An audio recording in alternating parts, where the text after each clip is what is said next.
Vous allez écouter Bon Plan. Avant ça, j'aimerais vous parler de Vattenfall, notre sponsor. Comme vous, je réfléchis souvent aux moyens de réduire mon impact environnemental. J'aime penser à ce qu'on peut faire, à notre niveau, pour agir positivement. On peut jardiner sur son balcon. On peut aussi changer de fournisseur d'électricité. Un tiers de l'électricité produite par Vattenfall provient déjà de sources renouvelables. Et son électricité est neutre en carbone. C'est facile, et c'est un pas concret vers une vie sans énergie fossile. Binge.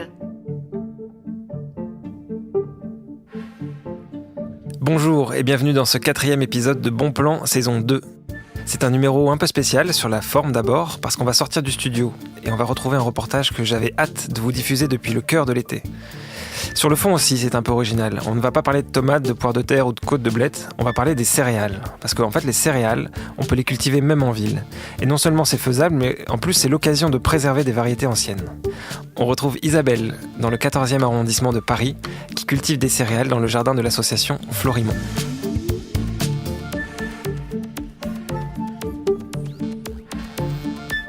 C'est le début de la matinée, je suis en plein Paris. Il fait très beau. Il va faire très chaud aujourd'hui, mais pour l'instant, il y a encore un petit peu de vent. Il fait encore assez bon. L'association se trouve dans un local qui s'appelle le Château Ouvrier. Tout un programme. En fait, pour y aller, il faut prendre une allée où il y a beaucoup d'arbres. Je vois un cerisier. Il y a plusieurs arbres fruitiers. Et dans ces arbres, vous les entendez, il y a plein d'oiseaux. Bon, j'arrive pas à voir ce que c'est. Bon, n'empêche qu'elle est là, la nature en ville. Ça y est. Bonjour Isabelle. Bonjour, comment ça va? Enchanté. Enchantée. On va rentrer? Allons-y.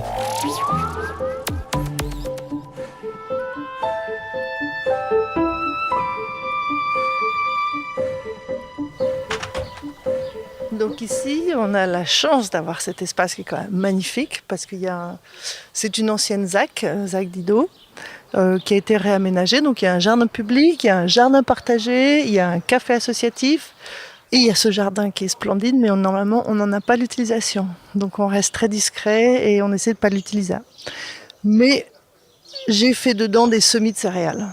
Donc c'est mon petit terrain de jeu et d'exemple pour les différentes céréales. Là, on va voir des semis interdits en fait.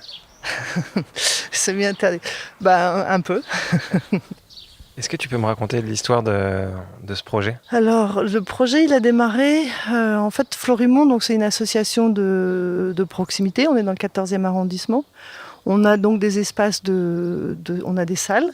Et c'est vraiment pour encourager la vie associative, pour favoriser la vie associative et tout ce qui est lien social et que les gens fassent des choses ensemble. Donc, on met à disposition des salles, à un tarif très modique, pour permettre aux associations de vivre leurs activités, de faire leurs activités. Et nous, de notre côté, on essaye de monter des projets pour que les gens fassent des choses ensemble. Un jour, j'ai dit, mais ça serait bien de faire un peu quelque chose sur la nature, l'environnement et tout ça. Et j'ai proposé de faire des semis de blé, parce que moi, à l'origine, je suis quand même fille d'agriculteur. Et ce projet a rencontré tout de suite il a tout de suite connu une dynamique très importante. C'était il y a 4 ans. On est sur la 4e année. C'est-à-dire j'ai contacté au départ tous les jardins partagés, les jardins publics. J'ai fait un peu un inventaire des espaces que je voyais vierges. J'ai contacté aussi les hôpitaux et tout ça. Et aujourd'hui, on a entre 30 et 40 endroits. Donc on s'est dit qu'on allait mener les céréales jusqu'au pain. Donc on est allé voir tous les boulangers, ça va être la 3e année qu'on le fait. Et puis les boulangers jouent le jeu, il y en a qui nous amènent leur pain, donc quand on fait ce banquet des pains, c'est c'est super en fait, c'est vraiment très chouette. On va regarder là. Donc ça c'est du blé de Mars. Ardennais. C'est quoi du blé de Mars ? C'est une variété, blé de Mars ardennais. Alors ça ce sont que des blés anciens. C'est une association qui s'appelle Graines de Noé, qui fait la conservation et la reproduction de céréales anciennes. Et après, donc ils sont dans le circuit ils font partie aussi du réseau des paysans boulangers. Et c'est comme ça qu'ils fournissent les paysans boulangers en céréales anciennes. Ils sont dans Lyon et c'est assez passionnant à aller voir parce qu'ils ont une grande plateforme où Au début, ils font comme ici des petits carrés de 1 mètre carré. Après, c'est des carrés de 6 mètres carrés. Et après, c'est des plus grandes surfaces. La semaine dernière, j'étais dans un jardin à Porte d'Orléans, l'oasis de Couffrin. Et tous les blés, là justement, c'est de l'engrain qui est très joli. Et il est en fleurs. En général, on ne sait pas ce que c'est qu'un blé en fleurs. Enfin, moi, j'en avais jamais vu avant de faire mes petits carrés que je regarde minutieusement. Elles sont de quelle couleur, les fleurs ? Alors, ça fait comme des petits... En fait, ce sont des étamines, je pense. Donc, c'est un peu blanc. Voilà. Là, sur 1 mètre carré, il y a quoi, une grosse cinquantaine de plantes, d'épis de blé. Tu m'as montré tout à l'heure comment on faisait pour épioter du blé. Tu peux me remontrer le geste avec tes mains ? Alors, on prend un épi dans les mains. Et il vaut mieux mettre des gants parce que ça pique très fort. Et on frotte comme ça. Et après, on souffle pour que les petites pailles, la menu paille s'en aillent. Voilà. Donc toute l'après-midi, il y a des enfants qui le font et puis des adultes aussi. On demande à tout le monde s'ils peuvent. Parce que quand on récolte une cinquantaine de carrés comme ça, c'est un énorme boulot que de mettre tout en grains. Est-ce que c'est des gestes que tu connaissais dans ton enfance ou que tu as dû redécouvrir ? Oui, parce que souvent dans les champs de blé, mais d'ailleurs tous les gens souvent le disent, on frotte les blés comme ça, on souffle, et après on mange les grains de blé et on fait des chewing-gums. Donc tous les gens qui viennent de la campagne, ils savent ça. Donc c'est un geste ancestral. Et puis une année, on avait fait un atelier aussi avec, au centre social avec famille, donc il y avait les parents, surtout des femmes et leurs enfants. Et justement, on avait fait un atelier faire de la farine. Et toujours, je démarre, même quand je vais dans les écoles, je démarre et je montre aux enfants comment je leur demande de décortiquer un grain de blé pour qu'ils comprennent que c'est pas un truc tout facile qu'on achète dans un paquet. Et les femmes qui étaient là, il y en avait de différents pays, mais d'Inde et d'Afrique du Nord. Et tout le monde avait ça en commun, d'épioter, discuter autour du blé Donc on a passé 1 heure, on a discuté autour de la table avec des grains de blé à retirer d'écorce, dont il fallait retirer l'écorce. Et les enfants, ils faisaient de la farine à fond la caisse avec le moulin. Ouais, donc c'est complètement universel. Ouais, complètement. Le blé, il est partout. Peut-être plus dans certaines régions, mais tout le Moyen-Orient, tout le bassin méditerranéen, il y a du blé partout.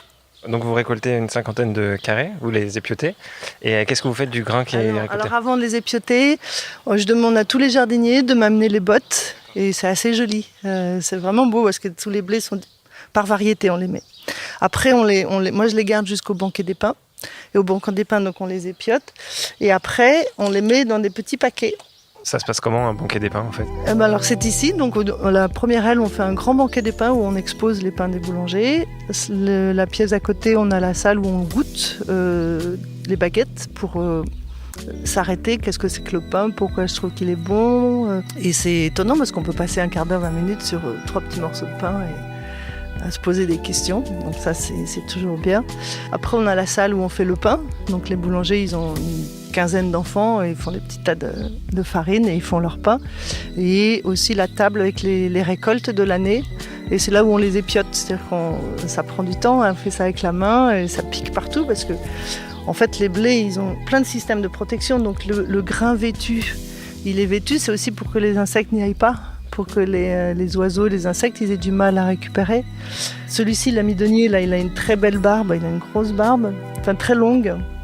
Et c'est aussi pour que les oiseaux ils peuvent pas aller chercher les grains. Alors je pense que les abeilles y arrivent, les mouches y arrivent, mais les oiseaux n'y arrivent pas.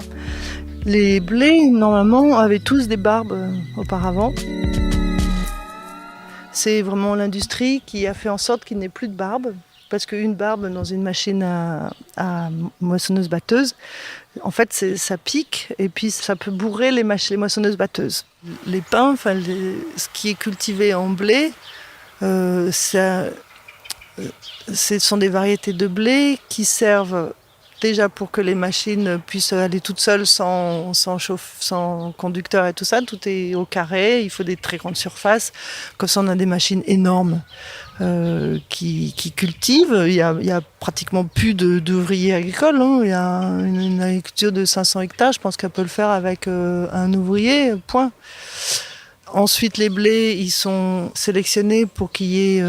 il y a beaucoup plus de gluten, enfin c'est du gluten ajouté. Avant, une pâte à pain, et ça existe toujours, hein, ça met plus de 24 heures à lever. Aujourd'hui, en 2 heures, 3 heures, la pâte à pain lève. Si c'est bon pour l'industrie, c'est pas bon pour l'alimentation. Ça peut pas aller ensemble. Et les blés sont beaucoup plus petits aujourd'hui qu'auparavant, c'est ça? Oui, parce que comme ça, ils résistent aux pluies. Parce qu'avant, c'est vrai que moi, quand j'étais petite, je me souviens, les blés ils étaient souvent couchés. On disait les blés versés. Aujourd'hui, c'est très rare de voir des blés versés en plaine. Parce que la paille a été raccourcie. Et ils sont tous à la même hauteur. Quand on va chez un paysan boulanger et qu'on voit des semis de blé, souvent, c'est des blés mélangés. Parce qu'en fait, les blés anciens, ils se protègent aussi les uns les autres. Il y en a qui sont plus hauts, il y en a qui sont plus courts, il y en a qui sont plus gros. Donc ils versent ensemble, enfin ils se protègent, ils se soutiennent les uns les autres. Les blés modernes sont des clones, donc ils font tous la même taille. Ils font tous la même taille, ils sont tous sensibles aux mêmes choses. Et donc on est obligé de mettre des intrants dedans. Et on a beaucoup parlé des céréales et comment les blés ont changé. Il y a autre chose qui est important, c'est comment on fait le pain. Est-ce qu'on va utiliser ou pas du levain? Est-ce qu'on va laisser la panification lente ou pas? Est-ce que toi, tu arrives à choisir un pain qui convient à tes convictions politiques ou pas forcément? Oui, parce que maintenant, il y a quand même beaucoup... D'abord, les boulangers ont fait énormément d'efforts. Je pense que les clients demandent des goûts différents, enfin des goûts...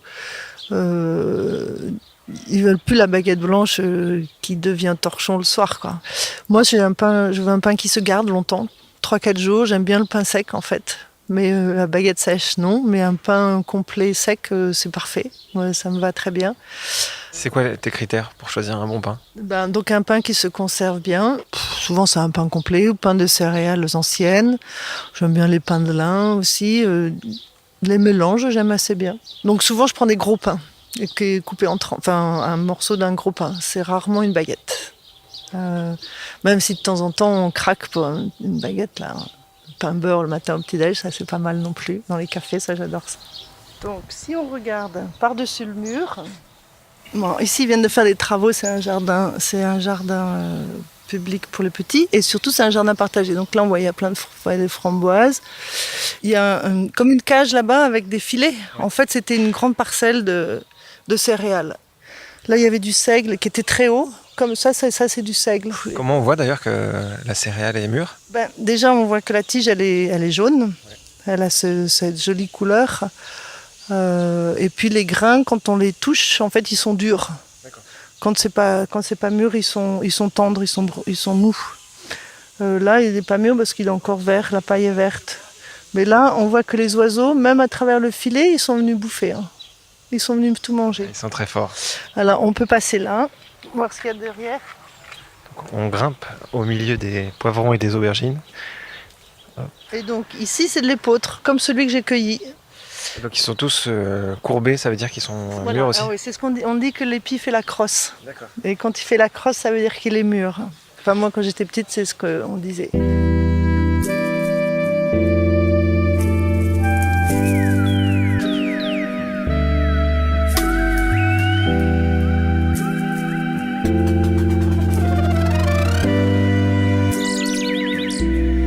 Est-ce que tu peux me raconter ton histoire pour que je comprenne un peu mieux comment on devient la responsable des céréales d'un arrondissement de Paris?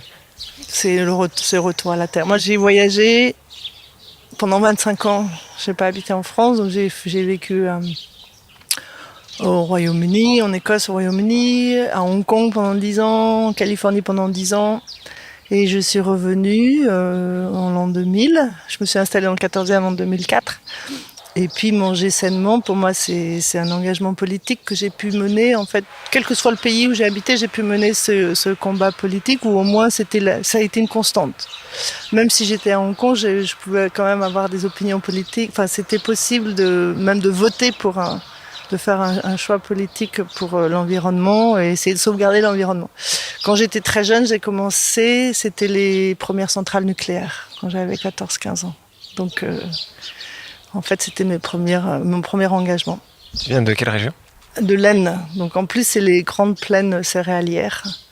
Donc moi, j'ai vu quand j'étais petite, c'était des plaines où il n'y avait pas de coquelicots, il y avait beaucoup de produits chimiques. On avait un verger, il avait été complètement brûlé une année parce qu'il y avait l'agriculteur d'à côté qui avait fait des traitements et tout le verger a été brûlé. Donc on se dit que c'était pas très bon, ni pour les plantes, ni pour l'homme. Et tes parents étaient agriculteurs ? Oui, mais beaucoup dans les coopératives. En fait, mes parents étaient assez âgés, ils sont nés en 1910, donc ils ont eu tout le mouvement des coopératives. Coopérative blé, coopérative pommes de terre, coopérative sucre. Donc il y a eu tout. En fait, ils font partie des 30 Glorieuses. Voilà. Et moi, j'ai fait un retour différent. Donc, à un moment donné, c'était difficile de parler de tout ça dans mon milieu. Mes parents sont décédés il y a déjà 30 ans. Donc, aujourd'hui, ça redevient possible. Et donc, ça, c'est une chose qui me plaît bien, c'est de faire un lien entre la ville et la campagne. L'agriculture urbaine, au début, ils disaient tous ridicule, tes blés, tout ça. Et maintenant, je vois que je suscite un intérêt par rapport aux agriculteurs qui disent « Ah, mais c'est bien ce que tu fais qu'est-ce que c'est chouette de montrer comment on pousse le blé, les difficultés du blé, une récolte ça marche pas, pour nous c'est pas gênant parce que c'est pas commercial, mais quand on en vit, effectivement, c'est compliqué. Est-ce que tu pourrais expliquer comment de A à Z, c'est-à-dire dès le choix des graines, comment on peut cultiver une céréale chez soi, si on a un petit peu de terrain, et récolter et faire même de la farine à la fin, même si c'est une quantité ridicule, mais si on veut arriver à de la farine. Est-ce que tu peux expliquer de A à Z comment on fait ? Ouais. C'est très facile, parce que ça pousse très bien, ça pousse très vite. En fait, c'est très facile, c'est ce que je dis à tout le monde, donc j'en distribue beaucoup des grains. Pas forcément des graines anciennes, parce que bon, ça c'est quand même précieux, mais j'ai toujours plein de graines que je donne, et il suffit de le mettre dans la terre, pas très, je sais pas, 1 centimètre, s'arranger que ce soit... Alors moi j'en ai qui poussent sur mon balcon, je fais rien du tout. Et même ici c'est rare que j'arrose pas. Bon l'été là je suis obligée d'arroser parce que c'est des terres nues. Si c'était ici on n'aurait pas besoin d'arroser. Moi j'ai dans mon fond de cour, j'ai pas vraiment besoin d'arroser. Bon, quand il commence à faire chaud, oui. Après on le coupe dès qu'on voit que ça fait la crosse ou que que la paille, que les oiseaux commencent à venir. Ça a pris quelques mois quand même. Soit on sème au mois de décembre, donc c'est au mois de novembre-décembre, avant la neige. La neige c'est très bien parce que ça protège en fait le blé du gel. Alors il pousse pas très vite et puis il se tasse au sol, mais il peut durer tout l'hiver, même s'il fait très froid, il n'y a aucun problème. Au printemps il va bondir, d'un seul coup il va pousser en hauteur. Et on peut aussi semer du blé en février-mars, c'est aussi une bonne saison. Et qu'il soit semé en hiver ou au printemps, il va être récolté à la même saison au mois de juillet. Et après, la farine, moi on peut la faire dans un moulin à café ou alors un moulin à pierre, quand on a la chance d'avoir un petit moulin à pierre. Mais on peut aussi, quand j'amène pour les enfants, j'amène aussi deux pavés. Donc on tape 2 pavés et on frotte à l'ancienne, 2 cailloux. Ou juste un pilon. Voilà, un pilon, ça va, et on a la petite farine. Donc c'est assez extraordinaire, c'est magique, pour les enfants c'est magique. Et je mets toujours dans des petits moulins, des petits filtres à café, comme ça les gosses ils repartent tous avec leur petit filtre à café avec un peu de farine. Et bon après on fait le pain, ça il faut regarder une recette. Et alors je sais que dans les écoles souvent ils font des crêpes plutôt, ou une petite galette. Parce que le pain, après, il faut le faire lever. Ou alors, souvent, ce qu'ils font, c'est en classe, ils font le pain à l'école, le vendredi, et le samedi, ils viennent le cuire ici. Donc, on voit les gosses qui viennent avec des petits sacs plastiques avec un petit crottin de pâte à pain. Et voilà, sans ça, on peut le faire cuire dans le four. Opération terminée. Et tu dis que tu en as sur ton balcon et que ça pousse bien ? Oui. J'ai de l'égélope en plus, le très ancien. Il pousse très bien. Je pense que je vais essayer de mettre un peu de blé pour l'année prochaine. Cette année, j'avais dans un pot une grosse touffe de blé. Et en fait c'est chouette parce que ça pousse très vite. En une semaine on voit ça lève, et au début c'est vraiment intéressant parce qu'on le voit vraiment pousser très vite. Et puis après quand c'est en épi c'est magique. Et après ça fait la paille, donc on peut remettre ça dans les pots. Ça amène plein d'insectes. Trop bien. Non, merci. Moi c'est surtout, j'adore ça. Je vois ça. Et c'est super agréable de rencontrer des gens passionnés comme ça. Je peux en parler pendant des heures. Donc quelquefois ils se moquent de moi ici, mais... Ici t'es vue comme la Madame Céréale ? Ben oui. Graine de 14e on dit. Parce que 14e c'est un mot générique sur les habitants du 14e. Et donc on a trouvé graine de céréales, graine de 14e. Merci à Isabelle du projet Graines de 14e de nous avoir fait découvrir ces plantations franchement étonnantes. Comme d'habitude, si vous avez aimé, vous pouvez nous aider à faire connaître Bon Plan en partageant et en donnant une bonne note sur votre application de podcast. Vous pouvez aussi vous abonner à notre newsletter et même nous écrire. Tout ça sur notre site bonplan.com. On a reçu des demandes sur une liste de livres à lire et sur des conseils pour continuer à jardiner pendant l'hiver. On va bosser là-dessus. À dans 15 jours. Et d'ici là, cultivez bien. Binge